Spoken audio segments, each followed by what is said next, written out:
Good afternoon, everybody, and welcome to Pump Court Chamber's Parental Alienation Update.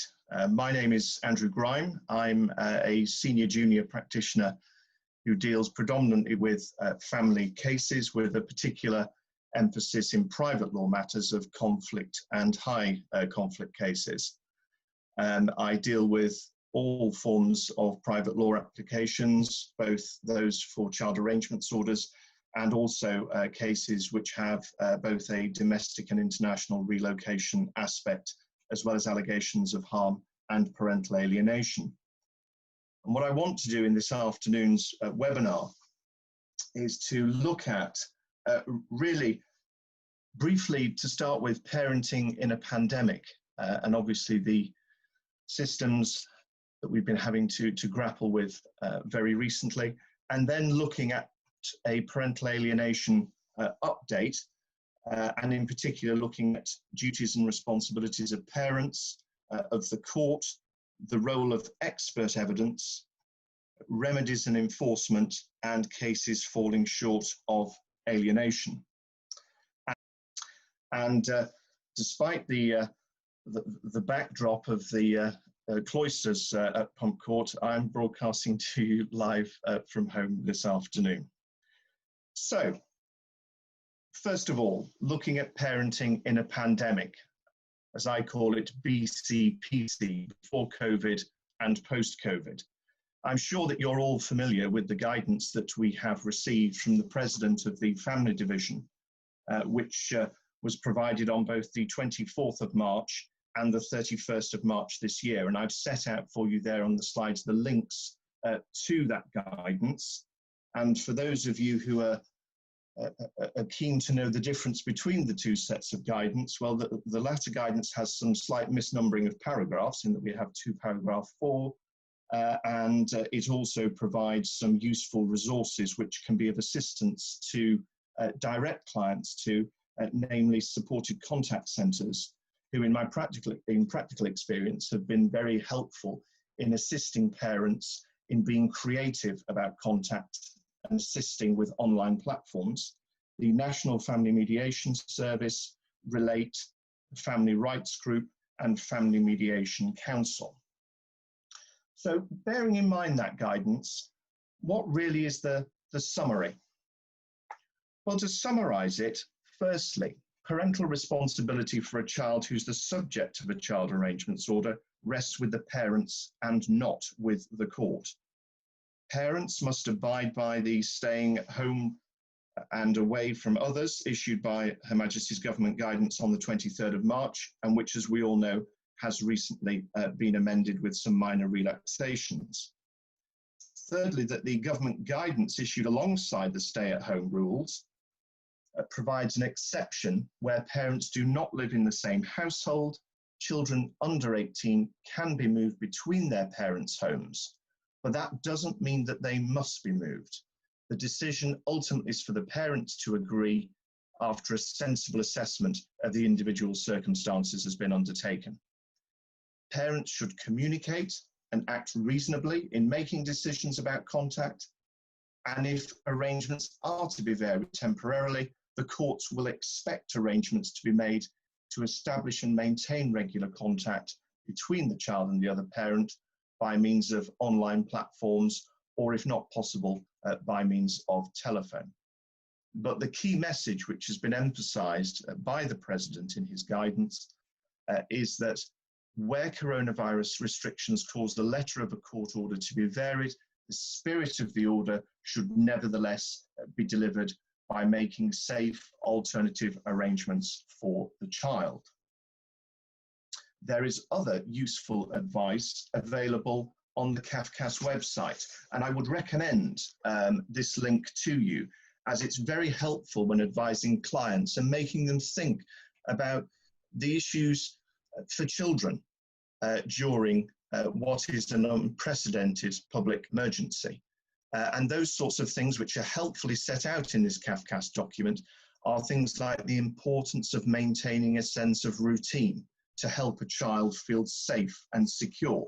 So sticking with normal meal times or bedtimes or any other family rituals. It's all about reducing emotional pressure and stress on young children. And unless there are justified medical self-isolation issues, that children should maintain their usual routine of spending time with each of their parents. So if there's a child arrangements order in place, the CAFCAS guidance is clear that it should be complied with, unless to do so would put the child or others at risk. And then, as I say, it also provides helpful guidance on maintaining, if you're unable to maintain routine because of illness or self-isolation or non-availability of people who would ordinarily support contact, then again, communication is key.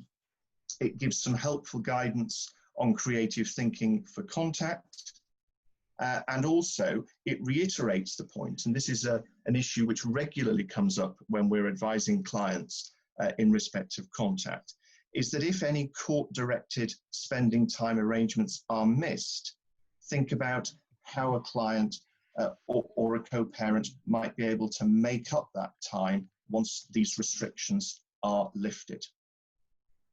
And it also gives helpful practical advice for parents at home as well. For example, advising them to be vigilant and make sure that children can't hear discussions about the court case or any dispute that you may have with the other parent. In particular, with children being at home, there may be court hearings by Skype or indeed by means of teleconference, and obviously exposing children to those disputes can result in them feeling confused, having divided loyalties, and indeed could lead to emotional harm. So, as I say, it's a really helpful, practical document, which I would strongly advise, and it's very useful to signpost clients to that, to assist them in dealing with parenting during this time. Now, we all know what the practical complications for contact are likely to be. And 3 examples is obviously shielding the vulnerable, jobs where a parent or a co-parent has significant COVID exposure, or attempts to frustrate contact using the virus effectively as an excuse. Now, at one end of the spectrum, we have read in the media of cases where parents who are on friendly terms have indeed all isolated together with each other. But pulling all the strands of the guidance together, both from CAFCAS, from the President, and indeed what we've had in recent cases, what we do need to consider when faced with the client seeking advice is really 4 key points. Firstly, the child's welfare has to come first. Now is not the best time to seek tactical advantage in a dispute.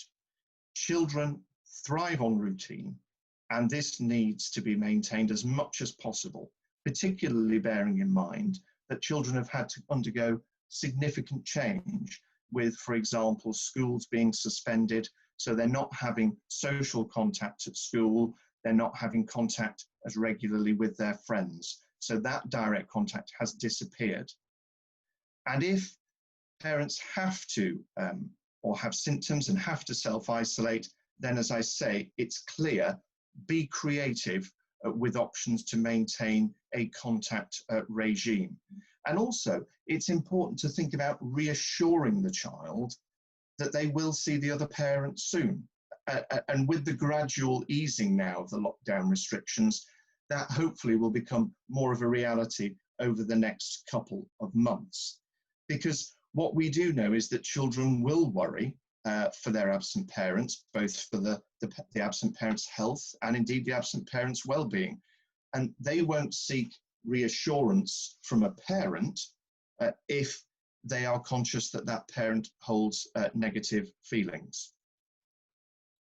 Secondly, that communication is critical.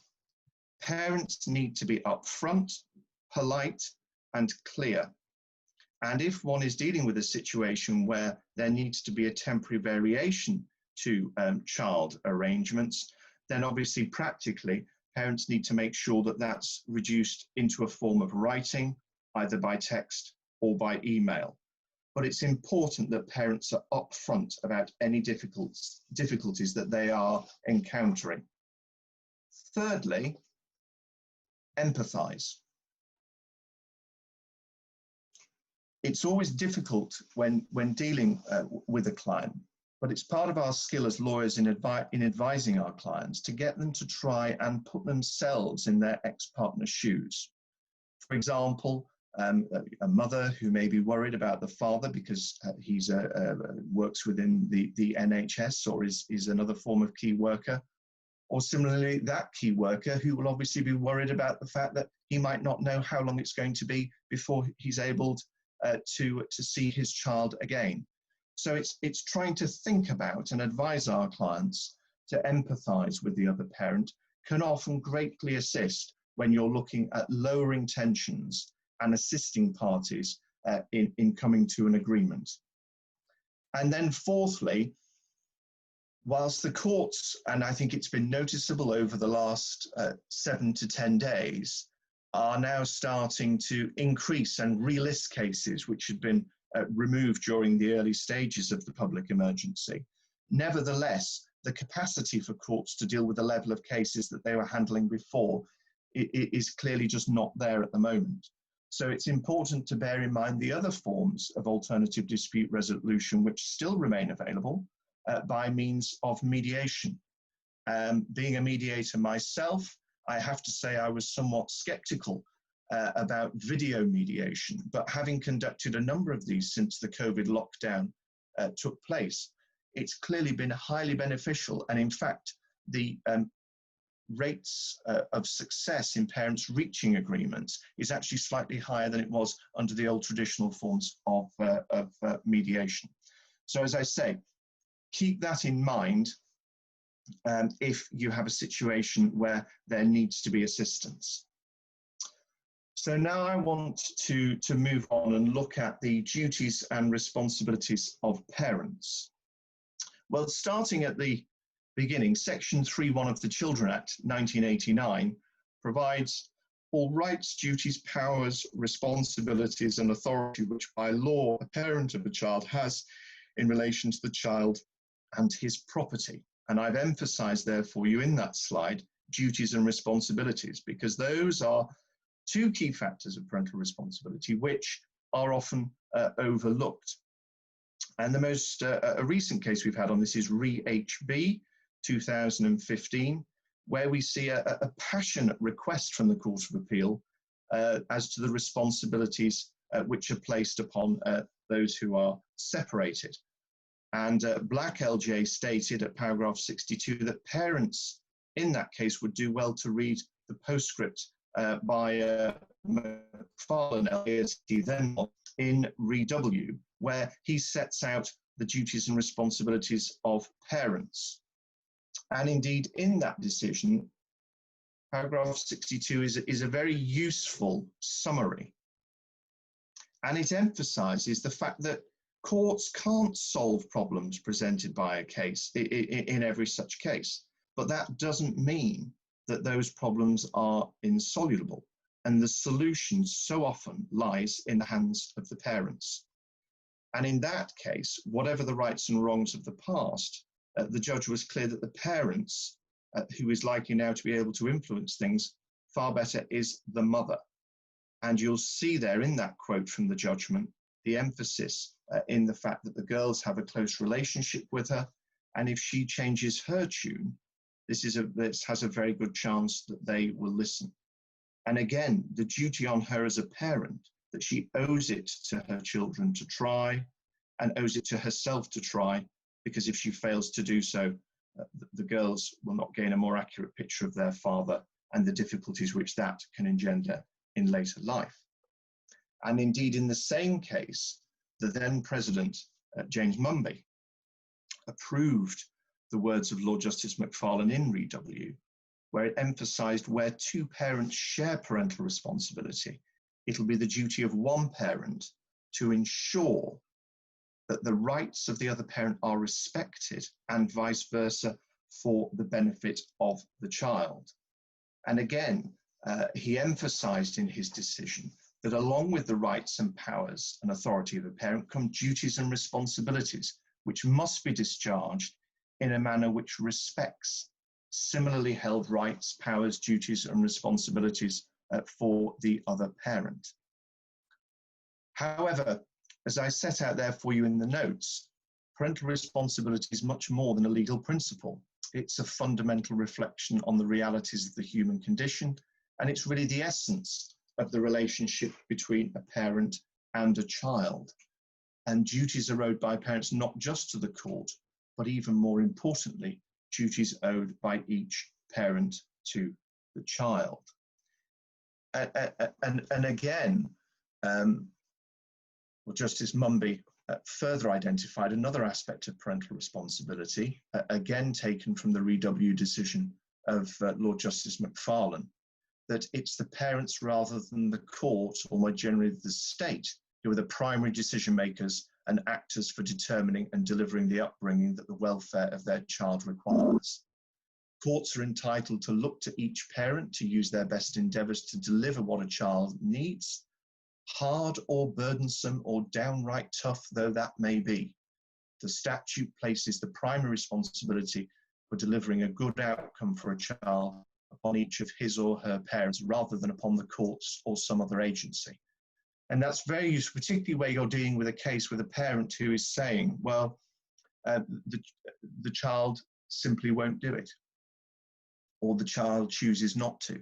That is an approach which the courts are more and more rejecting on a regular basis. And again, another important paragraph in that judgment, paragraph 78, parents, both those who have primary care and those who seek to spend time with their child, have a responsibility to do their best to meet their child's needs in relation to the provision of contact, just as they do in every other regard. And it is not at face value acceptable for a parent to shirk that responsibility and to say no to strategies designed to improve the situation in this regard. So there we've got, as I say, Lord Justice Mumby emphasising that it's not acceptable for a parent to shirk their responsibility by sheltering behind an assertion that the child will not do, or even that a child's adamantly opposed to doing something, and that that's to apply whatever the age of the child. So moving on, as again I've put there for you in the next paragraph at 75 of Lord Justice Macfarlane, again quoting from him in Re-W, where Lord Justice Mumby says, as Macfarlane observed, that the responsibility of being parent is a very big ask. They ought to do that child may not want to do, or even in refusing to do, going to the dentist, and we've got the usual examples there, or going to see some elderly relative, school, homework, examinations, the list is endless. But the court there is clear that the parent's job, exercising all their parental skills, techniques and stratagems, which may include the use of both carrot and stick, and in the case of the older child, reason and argument. And that is to get the child to do what it does not want to do, and that the child's refusal cannot as such be a justification for parental failure is clear. And after all, children whose education or health is prejudiced by parental shortcomings may be taken away from their parents and put into public care. And I think it's helpful when you're dealing with these applications very early on that these sorts of issues are being put clearly in a note before what is quite often magistrates these days due to allocation issues, to get them to grapple with these principles very early on within the proceedings. Because clearly, whilst the court recognised in that case that parenting a headstrong teenager can be far from easy, again, that does not absolve a parent from exercising their parental responsibility. And I've set out for you there in the notes a useful paragraph in that respect is paragraph 76 of that decision, where the court deals with that issue. And again, really sort of sets out that the carrot and stick approach has to be used whatever the child's age, and recognizing that with older children, then more and more parents have to look at persuasion, cajolement, blandishments, inducements, and sanctions which can often range from things like grounding, confiscation of mobile phones, computers, or other electronic equipment, or threats, but those falling short of brute force, or by a combination of them, so that you do your level best to ensure compliance. And in fact, in that paragraph 76, Lord Justice Mumby used the example that that's what you would expect of a parent whose rebellious teenage child is, quotes, foolishly refusing to do GCSEs or A-levels, or dropping out into a life of drug-fueled crime. Why would we expect any less of a parent whose rebellious teenage child is refusing to see her father? So again, really the court's emphasizing the importance of the duties and responsibilities of parents when dealing with these sorts of dispute. So having dealt with the duties and responsibilities of parents, well, what then are the duties and obligations of the court and its approach to parental alienation? And in looking at the developments in this area, I propose to focus on three recent cases, Re-M, Re-D, and Re-S, which I will look at in turn. Firstly, looking at Re-M, I've set out there for you in the slide the background to the case. An appeal by a father from a decision of Peter Jackson J, as he then was, where at first instance he declined to order direct contact between the father, who left the Caridi community to live as a transgender person, and the 5 children, because of the likelihood of the mother and the children being marginalized or excluded from the community. Indirect contact was ordered 4 times a year, along with a family assistance order to enable CAFCAS to work with the family to explain the situation to the children. Now, in that case, the 3 grounds of appeal were essentially, firstly, that in the judge's survey of the wide constellation of cultural and religious concerns in that case, that he'd ultimately lost sight of the paramountcy principle. Secondly, that the judge had failed to evaluate why indirect contact and the provision of narratives to the children via CAFCAS about the father's transgender status was in the children's best interest, but direct contact was not. And thirdly, that the judge had failed to exhaust the court's powers to attempt to make direct contact work. And as we'll see, that the Court of Appeal allowed the appeal and remitted it to Mr. Justice Hayden for determination. And in doing so, the court set out 2 principles that it considered were central to the issues at hand. And this really goes to the heart of the duties and obligations of a court when it's dealing with cases of parental alienation. Firstly, that the function of a family judge is to act as a judicial, reasonable parent. Now,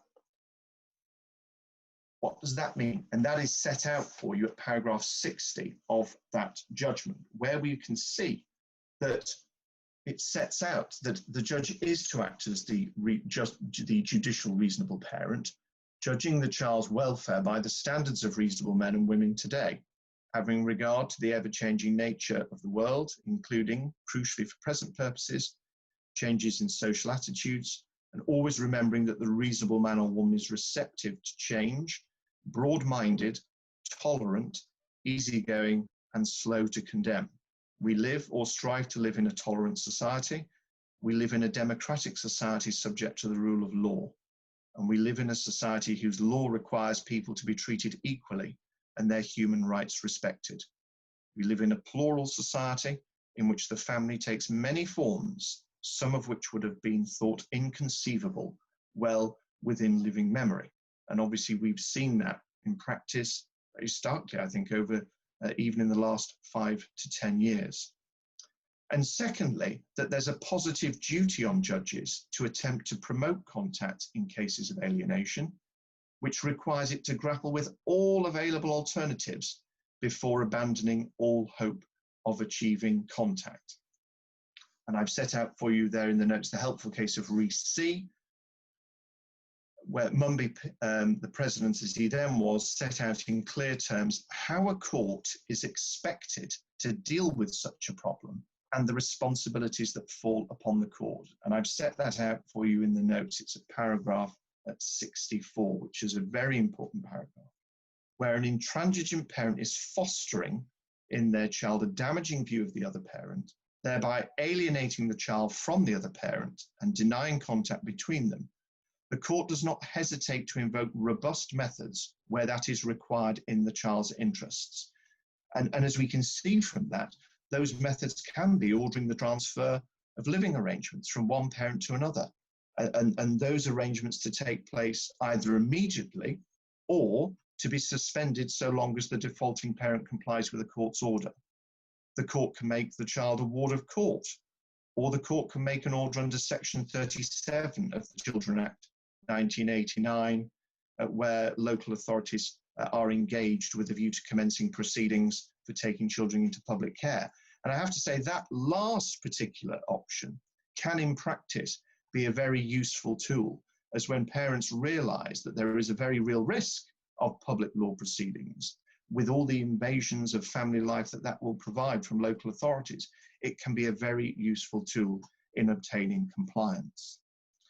And I've set out there for you the conclusions of the Court of Appeal, in that case at paragraph 138, where the court emphasised that the best interests of the children are to be seen in medium to longer term, is in more contact with their father if that can be achieved. So strong are the interests of the children in the eyes of the law that the courts must, with respect to the learned judge, persevere. As the law says in other contexts, never say never. To repeat, the door should not be closed at this early stage in their lives. And again, that's a very useful quote for inclusion in case outlines and notes from an early stage in such cases where you're having to deal with what appear to be issues of alienation. So, in summary, as I say, that it's a very interesting case, the Grime decision, because it deals also it deals with the parental alienation point, but also the issue of discrimination, and really in summary, the sort of the reasons for disagreeing with the trial judge in that case were essentially that there were a number of highly pertinent questions, including the conclusion which could follow from his role as a judicial reasonable parent, which hadn't really been properly addressed.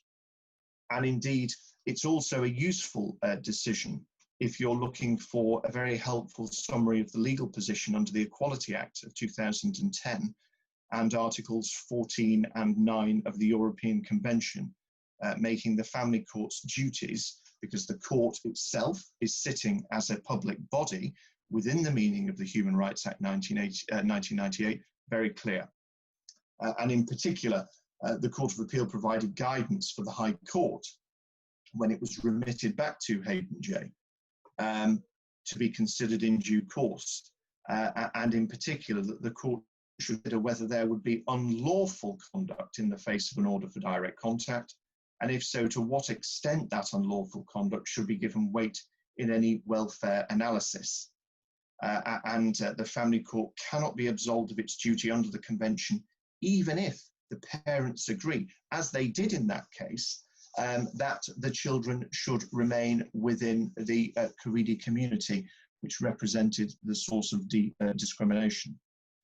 And as I say, following a number of well-established principles, that the court has to readily scrutinise with care the suggested justification for the apparent discrimination which the father in that case faced on the grounds of her transgender status, not least to ensure that the court itself was compliant and did not breach its duties under Article 6 of the Human Rights Act. And thirdly, even if Article 9 is engaged, which in these sorts of circumstances would be under Article 9.2, the state can impose a restriction on a religious belief or observance or practice where the restriction is necessary in a democratic society. And the court may still order some form of direct contact with the children, even if the implementation of that does not fully respect the religious beliefs, practices, and observances of that community, if those beliefs are not comparable with the values of a democratic society. And importantly, the Court of Appeal doubted that the actions of the community to exclude the children from the rest of the community would be considered to be a manifestation of those beliefs for the purposes of Article 9. So moving on, and I want to next look at the case of Reed D. This was a decision of a very experienced circuit judge, Judge Bellamy. It was a case involving a 13-year-old boy. In 2016, the mother applied to vary the terms of a residence order, originally made back in 2008, and for a child arrangements order providing the child should live with her. The father responded by issuing an application for a specific issue order and seeking return of the child to his care. The child was made a party to the proceedings and a children's guardian was appointed. And it's a really good example of the way in which there's a growing awareness of the idea of parental alienation by the courts. And I've set out for you there in the notes, which I'll leave you to have a look at in your own time, how Judge Behrens sets out the difficulties which judges have to grapple with, and in particular, quoting in Reed D, where Mumby J. memorably began his judgment by saying, on the 11th of November 2003, a wholly deserving father left my court in tears, having been driven to abandon his battle for contact with his 7-year-old daughter. And it's a helpful judgment in that it recognises the difficulties and challenges that there are with parental alienation in itself. And indeed, that judgment acknowledges that it's often appropriate to make the child a party to the proceedings, to appoint a guardian under Rule 16.4 of the Family Procedure Rules, and also Practice Direction 16A, setting out guidance on circumstances which may justify making the child a party. And I've set that out for you in the notes. And you'll see there at parents the difficulties that there are around parental alienation syndrome, in that it's theory-based, originating in the United States, and how there are arguments for and against the reality of these situations. But as the judge makes clear for his part, that he had no difficulty in accepting criticisms of the theory, but that doesn't diminish the very real concerns about the problem of alienation in general and parental alienation in particular. And what I've done is to set out really for you some of the typical behaviours which Judge Bellamy set out in his judgment in that case, which are actually a very helpful checklist to look at when you're faced with this sort of difficulty. And as I've set out there for you in the notes, the CAFCAS indicators on alienating behaviour, part of CAF, and I've set those out for you in bullet points. So, and again, these are all things which we will commonly come across. For example, the child's opinion of a parent's unjustifiably one-sided, vilification of the rejected parents can amount to a campaign, trivial, false, weak, and often irrational reasons to justify dislike, reactions and perceptions are unjustified or disproportionate. The child talks openly without prompting about rejected parents' perceived shortcomings. The child revises history to eliminate or diminish positive memories of the beneficial experience that they previously enjoyed with the parent. It extends dislike or hatred to the extended family or the rejected parent and demonstrates no guilt or is ambivalent regarding attitudes towards that rejected parent, and the speech about the rejected parent appears scripted and claims to be fearful but is aggressive, confrontational, or even belligerent when providing views as to the parent. So, as I say, it's a very helpful decision, the case of Reed D, and it also raises and highlights what we see regularly in practice, which are the practical problems with all these improvements. For example, with the CAFCAS CF guidelines, is that we see in the procedure and indeed in the assessment criteria, the main problem is resourcing. And as we see regularly in practice, the systemic workload problems and the delays with CAFCAS and indeed with court listing, and that those delays in obtaining those risk assessments and the risks of losing and maintaining contact in a timely way and particularly where you've got litigants in person who lack access to legal advice, that's a huge problem and merely raises anxiety levels. Finally, under this topic, I just want to look briefly at the case of Ries, which really is the most recent case that we've had dealing with the issue of parental alienation. And in that decision, the Court of Appeal confirmed the Kafka's definition of parental alienation, which is, quotes, when a child's resistance or hostility towards one parent is not justified and is the result of psychological manipulation by the other parent. Importantly, that the manipulation need not be malicious or deliberate. And if orders are required, the court can consider a fundamental revision of the child arrangements, which, and this is an important point, is not to be a last resort. And a judge must consider all the circumstances and choose the right solutions, taking a medium to long-term view and not according excessive weight to short-term problems. And again, if I would recommend, in particular, paragraph 13 of that judgment for you to read, where the court emphasised that family judges, when dealing with these sorts of cases, have to exercise exceptional diligence and take whatever effective measures are available. And that in doing that, it does call for judicial resolve, because the line of least resistance is likely to be less stressful for the child and for the court in the short term. But the problem with that approach is it doesn't represent a solution to the problem. And inaction will probably reinforce the position of the stronger party at the expense of the weaker party, and that the bar will be raised for the next attempt at intervention. And above all, the obligation of the court is to keep the child's medium to long-term welfare at the forefront of its mind, and wherever possible, to uphold the child and parents' rights. And it also emphasizes the importance of courts really trying to identify at a very early stage signs of alienation, and also to keep in their mind what will amount to effective action. And whilst that is still a matter of judgment, it's emphatically not necessary to wait for serious, or worse still, irreparable harm to be done before appropriate actions taken. So as I say, I would recommend that recent case to you. It's got some very useful summary of the law as it stands at the moment, and importantly, the obligations and responsibilities and duties of family judges in this area. And just as a small postscript, if you want to see, as it were, a classic car crash of a parental alienation case, then REA, Children Parental Alienation 2019, England and Wales Family Court, is a classic example of a case gone wrong, which was heard by His Honour Judge Wildblood in Bristol. I now want to move on and look at expert evidence.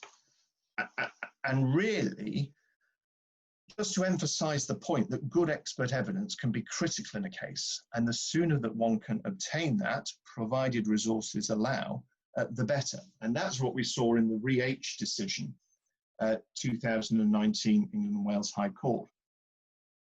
Again, that was a very lengthy case with a long history. There'd been continuous private law proceedings throughout the child's 12 years. And at the time of the hearing, the child was living with mother and had been having very good contact with father and the wider paternal family until about March 2018, when direct contact ceased. And now in May 2018, the child sent a very loving email to his father, but within the space of 3 weeks, a contrasting email was sent. And again, we see the signs straight away indicating that the child had been shown what the court referred to as an intemperate email sent by the father to the mother. And as I say, it's a case where it's a classic example of the benefits of impressive and an insightful expert report. And that was a case where Dr. Breyer was engaged, who assessed parents and child and concluded that it was the entrenched opinions of the mother regarding herself as a victim, disavowed any responsibility for what had taken place, had transferred to her son over time, and that was resulting in his independent rejection of contact, and that the child's presentation suggested alienation rather than estrangement, whilst also that he prioritized the needs of his mother over his own. And the recommendation of the expert in that case was that any therapeutic intervention to address this, to restore the father-son relationship, wasn't advisable whilst he remained in the care of his mother, and that a child's alienation from one parent, as in that instant case, was associated with an increased risk of long-term poor mental health and relationship problems, and a transfer of residence was, quotes, the only feasible route to reunification. And it's also an interesting case in that the judge is quite critical of the other professionals involved, in particular the Section 37 report, which was prepared by a social worker who had no previous experience of parental alienation, paid scant regard to the expert report, and was deemed to be woefully inadequate by K&J. And similarly, the NIAS report in that case was also found to contain serious omissions and deficits, and made only passing reference to the expert report. And in fact, the NIAS advocate in that case made a complete volte-face and in fact made no recommendation to the court at all. But K&J made a child arrangements order in that case. He took the view that it was the only means by which the child could have a full relationship with his father, and was by an order that he live with his father. He deemed that to be in the child's best interests and that nothing else would do. He found that the mother had alienated the father and did not support him in playing a role in the boy's life. And because of that, he found that the boy was suffering emotional and social harm, with the consequences continuing throughout his life. And whilst the court accepted that there was a small risk that the child would not settle in the care of his father, on balance, a transfer of residence was required. He accepted the expert evidence. And I've set out for you there in the notes the reference at the bottom where K&J highlights the principles applicable in private law proceedings where a transfer of care is being considered, which was set out by the President in Re-L. And as I say, I would recommend that to you. Essentially, in summary, what it is what's required in those sorts of cases is for the judge to consider all the circumstances of the case that are relevant to the issue of welfare, to consider the elements in section 1.3 of the welfare checklist which apply on the facts of the case, and then taking all of those matters into account to determine which of the various options best meets the child's welfare needs. And as I say, it's a useful decision because it's an impressive and really insightful report of Dr. Breyer, who, as K&J says in that case, is one of the country's foremost experts in the field of parental alienation. And I would advise you, when you have more time, to read the judgment in full, because for any practitioner dealing with cases in this area, that the sections that are highlighted within the body of the judgment from that report provide very helpful insights into parental alienation and are most valuable to those of us who practice within that field. So I now want to move on and look at remedies and enforcement. And in that, I want to briefly look at 4 cases. Firstly, Re-MFS, which was a transfer of primary care case. That was a 8-year-old child, long history of litigation going back to 2012. And in March 2017, the mother suspended contact with the father. It had previously, in that case, been alternative weekends and half of all school holidays. As you'll see there from the notes, the mother wrote to the judge alleging that the child's school had raised concerns for the child's well-being and that the father's new partner had abused the child. And further, the mother alleged that the partner's children were constantly kicking the child between the legs. Father issued applications for child arrangements orders in May 2017 for the child to live with him. And in that case, there was a Section 7 report which identified what the child was saying about contact was a result of influence, and recommended a Section 37 report be undertaken and a children's guardian be appointed.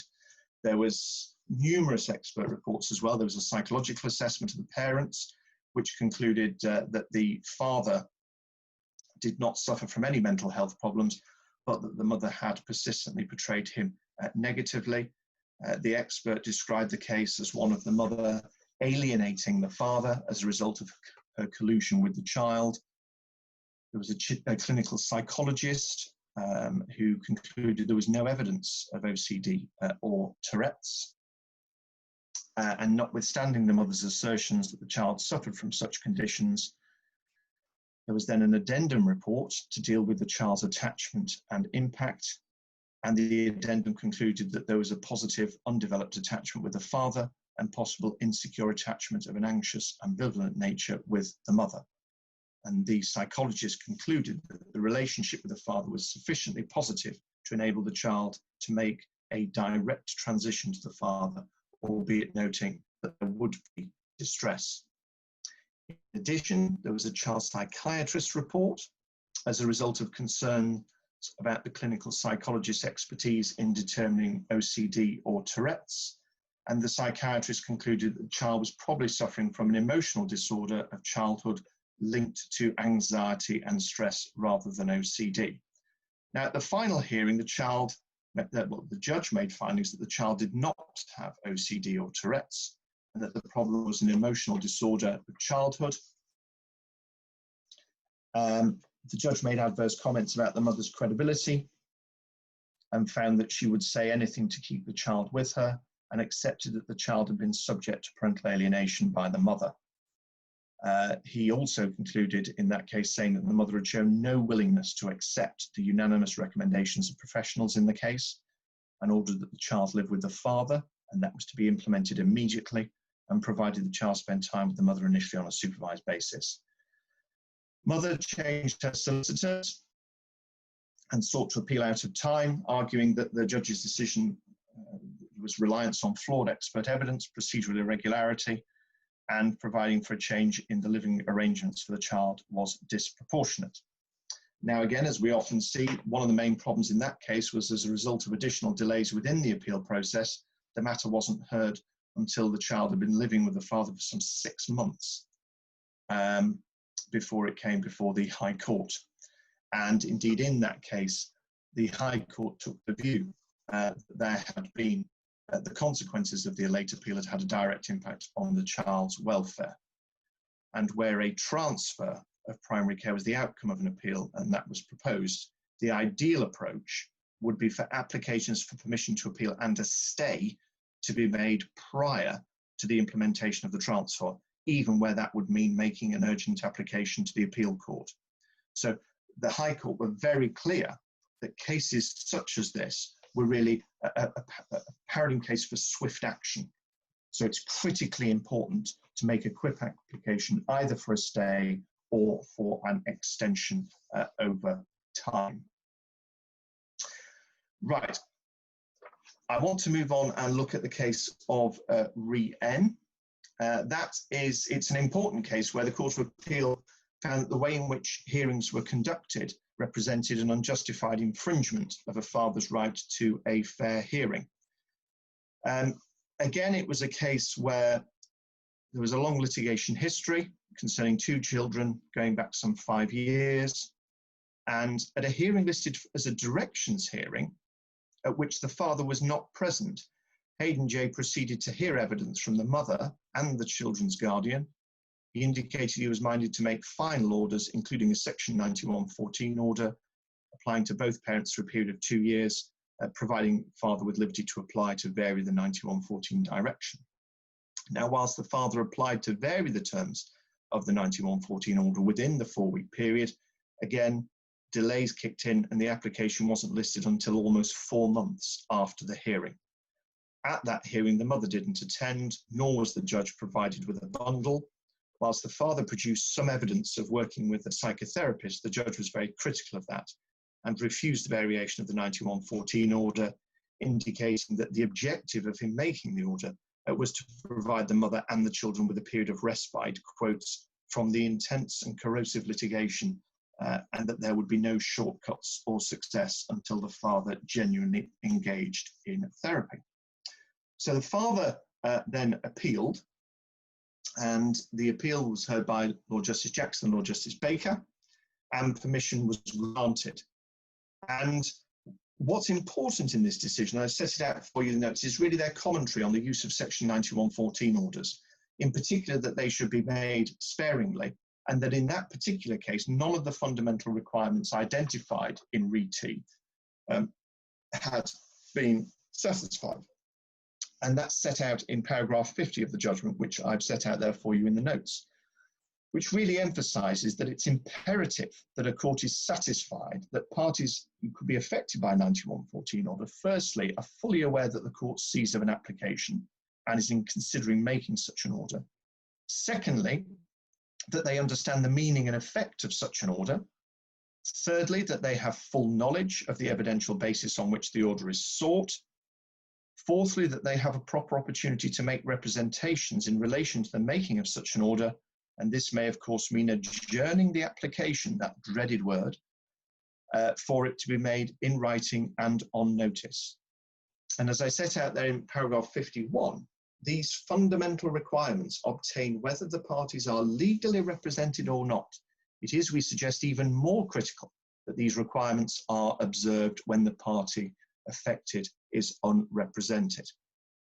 And the problems that we see in that case is that it was Hayden J. who raised the 9114. Neither party was aware that the court was considering making such an order.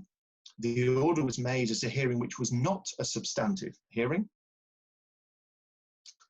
There was no evidence either party were aware of the meaning or the effect of the order, and the father wasn't present and was unable to make representations. And insofar as the judge was concerned that to continue the litigation wasn't serving any benefit and risked further harm to the child, the Court of Appeal were clear that the judge should have adjourned to a further hearing with appropriate case management directions. Now, in that decision, the Court of Appeal don't completely reject a court's right to deal with a case summarily. And indeed, there is comment in the judgment that had the 9114 order been made on notice, then the judge may have been able to deal with the applications in such a summary fashion. Moving on briefly to look at the decision of REP, and again, another 9114 order application, and this is for application to permission to appeal. This was a case concerning an appeal, again, within private law proceedings, two boys aged 8 and 6. Again, long litigation history of some 6 years. Father was made subject of a 9114 order for a period of 3 years. That was after a finding of fact where it was determined exceptionally that it was in the interests of the children that they should have no further direct or indirect contact with the father. But within months of the order being made, father applied again for a child arrangements order. You will see from that slide that it's clear that the father's behaviour was poor in the extreme, and the district judge set that out in recitals to the order. The father made several further applications, and then in March 2018, he made an application for permission to apply for a Section 8 order, asserting that he now had insight into how his behaviour had contributed to the current state of affairs. Circuit judge dealt with the application, referring to the case as amongst the most toxic that the judge had encountered in decades of practice or indeed on the bench. Father's application was served on the mother when it shouldn't have been. This was queried by her legal representatives with the court office, and they indicated that all further applications and orders would be notified to them. So that in itself clearly suggested that it was never contemplated by the court that the mother would have an opportunity to be heard on the application. The circuit judge granted the application, and on being notified of the decision, mother sought to appeal. And I've set out there for you on the slide that in allowing the appeal, COBJ set out the relevant law, and in particular, that there's nothing in the Children Act or the Family Procedure Rules which specifically provides how a court should approach an application for permission to apply for a Children Act order following the imposition of a 9114 order. When determining an application, family judges enjoy a wide spectrum of procedures. Sections 1.1 and 1.3 of the Children Act do not apply to applications for permission to apply for an order. albeit that the welfare of the child will be a relevant consideration, but the court should have regard to the overriding objective and obligations under Rule 1 of the Family Procedure Rules. And in particular, Re S, permission to seek relief, was identified as the most recent guidance from the Court of Appeal as to the appropriate procedures where paragraph 78, 79, the applicant has to demonstrate that there is a need for renewed judicial investigation and the importance of inter partes hearings. And what I would recommend to you there, as I've set out for you in the notes, is really the real recommended reading in that decision is paragraphs 38 to 43, where COBJ, as it were, identifies the wrong procedure in principle in that case, where once the judge had formed the view on the papers or at the oral hearing on the 8th of June, that the father's application wasn't hopeless, and that effectively he'd established a prima facie case, that the judge should have afforded the mother the opportunity to make representations on that application. And that indeed should be the usual practice on such applications. And in denying her that opportunity, the procedure wasn't fair, nor was it just. And there was a real risk that the proceedings would be relaunched on a false premise. So, as I say, it provides very helpful guidance when one is looking at the procedures for dealing with Section 9114 applications. Looking at CH and CT, this was a committal application. This was a case where, again, private law proceedings, 5-year-old child. Throughout the child's life, the child had lived with mother. After the death of the father in 2014, the child had had contact with paternal grandmother and partner. The contact broke down in circumstances that were in dispute as between the parties. And then in 2016, the paternal grandmother applied for permission to apply for a child arrangements order, and the mother opposed the application. Permission was granted on the basis that it was appropriate for the paternal grandparents to have time with the child, and the mother's application to appeal was dismissed. Following the making of the order, no contact took place. Paternal grandmother applied for an enforcement order under Section 11J. Mother applied to set aside the order of the circuit judge, admitting that she'd failed to comply with the terms of the order, but seeking to advance reasons for that. The key issue in the case was whether or not a suspended committal order should be set aside. And the court looked at the Family Procedure Rules, Rule 37, which governs applications and proceedings regarding contempt of court. And Baker J, as he then was, identified a number of errors of procedure by the recorder in that particular case. Firstly, that the fact that the party had failed to comply with an order did not empower the court to make a committal order without complying with procedural requirements. There was no application to commit, and the mother therefore did not have a proper notice of the committal application. And the only application before the court was for an enforcement order, and the judge erroneously thought that gave her the power to make a committal order. Rule 3710 was not satisfied. The mother had not received an application identifying separately and numerically each alleged act of contempt, and further, the paternal grandmother had not filed an affidavit in support. And an order could only be enforced by committal if endorsed with a penal notice that complied with Rule 39, paragraph 1 and paragraphs 1.1 and 1.2 of Practice Direction 37A. And it's a really helpful point which really should ring alarm bells for us all to make sure that orders are drawn in appropriate form. There was, in that instant case, there was no warning notice, contrary to paragraph 10.2.4 and the annex thereto.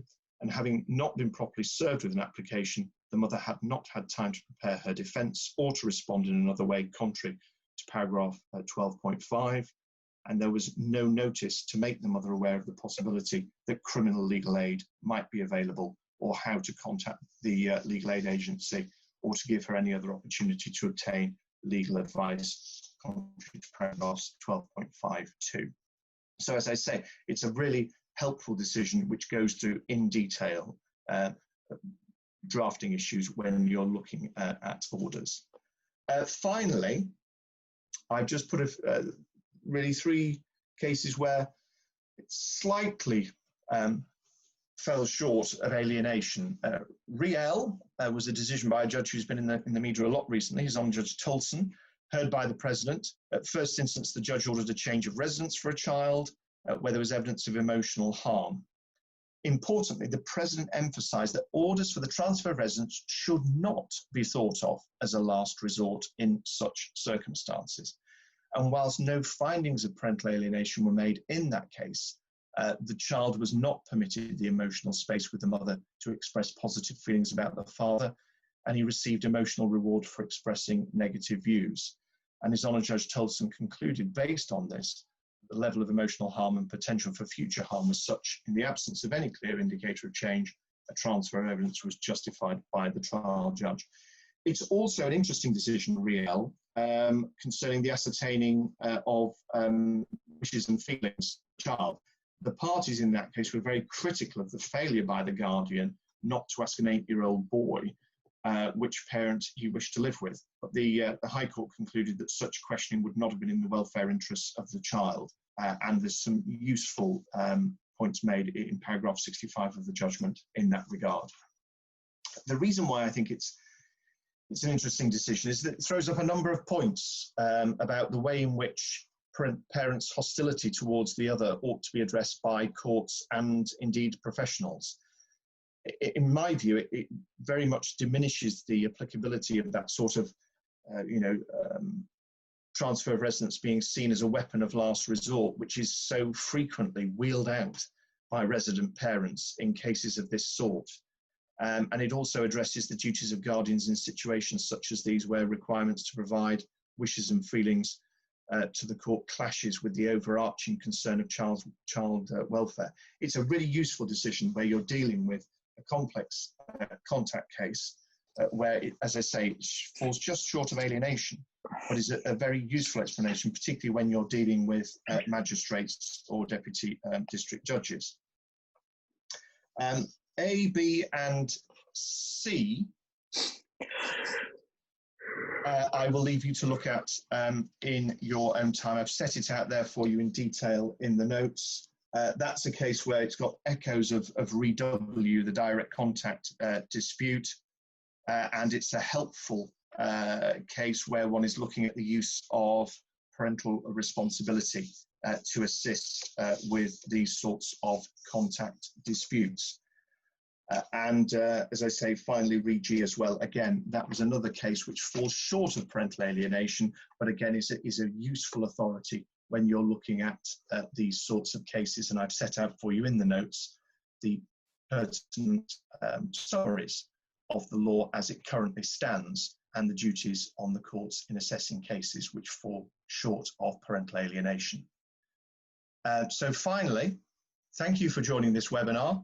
If you have any questions arising out of the presentation, please don't hesitate to contact me, and I've provided for you there my email within the notes. And also, finally, I'd like to make a shameless plug in that, as many of you will may be aware, the World Cup of Chambers is in the final today, and I'm pleased to report that Pump Court Chambers is in that final against, I won't mention the other set of chambers, but it's clearly a World Cup that's been setting Twitter sphere alight, and any vote for Pump Court would be gratefully received. So thank you very much.